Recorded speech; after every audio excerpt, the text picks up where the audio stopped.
Greetings loyal subscribers and honoured guests. Issue 3 of the relaunched Zzapped 64 magazine has recently been sent out to subscribers. If you haven't received your physical copy yet, then it should be plopping onto your doormat at any time over the next few weeks, depending on your location around the world. I'm still eagerly anticipating the arrival of my copy, but in the meantime, Chris Wilkins has once again provided us with a cover mount with the help of David Simmons and Perifractic this time around. Before I get stuck in looking at just what's on the cover mount this time, I just wanted to mention that Chris has added the new tier to the Patreon where you can receive a physical version of the cover mount. These are going to be very limited in number, so if you're interested then I would suggest signing up as soon as possible to avoid missing out. If you're happy with the digital version of the games then that's fine, that will still be provided for you. So now then, let's get started looking at the games. We kick things off this time with a one-level demo of a new version of the classic Parker Brothers adaptation of The Empire Strikes Back. If you've played this on the Atari 2600 before, or you've played Jeff Minter's Attack of the Mutant Camels, then the gameplay will be familiar to you already.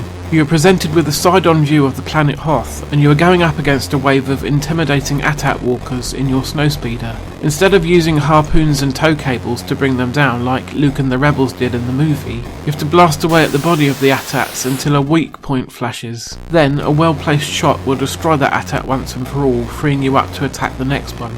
You will need to be as fast as possible because the AT-ATs are making their way to the Rebel shield generators on the right-hand side of the level. If they blow this up, then you have failed.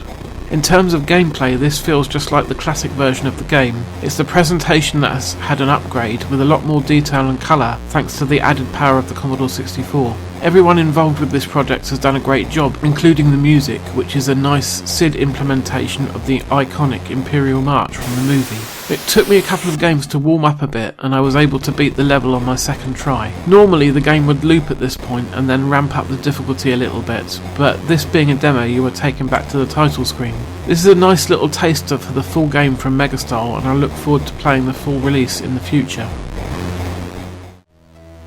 Next up is Torre Oscura, which is a text adventure that was originally released in Spanish by the developer Commodore Plus and has now been fully translated into English. The plot of the game sees your character travelling to the titular village of Torre Oscura for a holiday and finding it rather run down and lacking many signs of life on his arrival. You will need to find your friend Mark and explore the surroundings in order to unravel the mystery of the town. I did appreciate the modern touches that this game incorporates, such as pictures for each location and some nice mysterious music to listen to while you're playing. I did notice a few spelling errors and other grammatical issues, but nothing too major. I probably won't be playing much more of this though, because it's just not my sort of game. Ghost Bunny from Bimberlade, on the other hand, definitely is my sort of game. You take control of a cute rabbity spectre and go on the hunt for carrots. Finding a certain number of the orange vegetables will allow you to unlock doors and venture further into the game. The fire button flaps your ears and you use the joystick to navigate your surroundings. There are a lot of different hazards that can take away one of your 5 hearts though, such as drops of green liquid, wasps, hedgehogs that fire their spines at you, frogs and much more. To make life a little bit easier for you, you do have a mini-map in the lower right of the screen, but all of the locked doors look the same on this map, so you will either need to try and remember how many carrots you need to open them or have a trusty notepad by your side in order to draw your own more detailed map.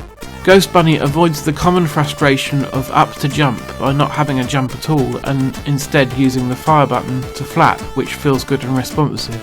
For the most part, this feels like a nicely balanced and fair game. There were just a few occasions where I thought a spike or another hazard was extremely close to where you come into a room, making it hard to avoid losing energy. I also noticed that there is a continue option on the title screen, but this was greyed out for me, so maybe I didn't make it far enough into the game to get a checkpoint. Regardless, I feel that with some practice I could definitely get better at Ghost Bunny and make it further into the game. I'll be playing more of it, that's for sure. So there you go, another fine offering of games for us to enjoy. Ghost Bunny was definitely my favourite thing this time, followed by The Empire Strikes Back and then Torre Oscura. When you've had a chance to check this cover mount out, do let me know what you thought of it in the comments. If you enjoyed this video, then please consider leaving a like, subscribing to my channel on YouTube, dropping a comment or sharing on social media. Next weekend I will have episode 13 of the original Cover Tape House Zzapped series for you, which is the season finale before I take a break from making them for a few months. So I hope to see you back here again then. In the meantime, take care.